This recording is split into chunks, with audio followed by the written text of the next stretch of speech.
ఆ ఆయేషాకి తెలియకుండా మీరు నా గదిలోకి రండి.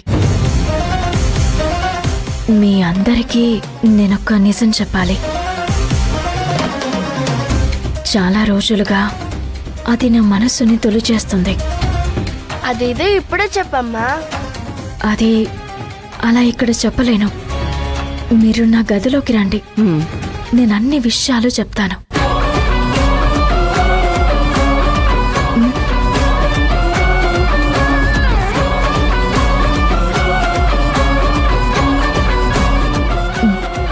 నాకు చాలు, కరెక్ట్గా 10 నిమిషాల్లో రండి. అలాగేనమ్మా.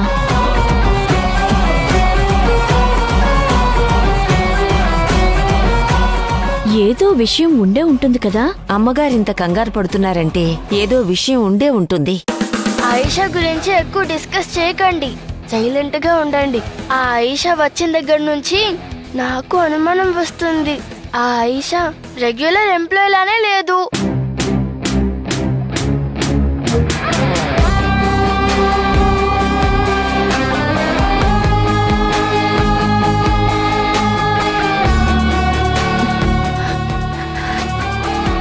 నేను తీసుకున్న నిర్ణయం సరైందో కాదో నాకు తెలీదు.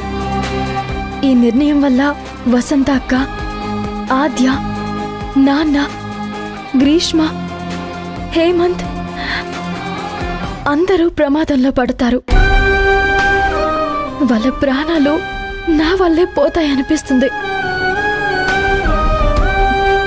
ఈ విషయం నేనే చెప్పానని ఆ రాక్షసుడికి తెలిస్తే నా కుటుంబం పని ముగిసిపోయినట్టే.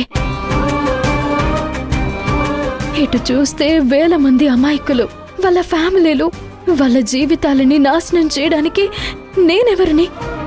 ఏం జరుగుతుందో అది జరగని ఫేస్ చేస్తాను, ఎదుర్కొంటాను.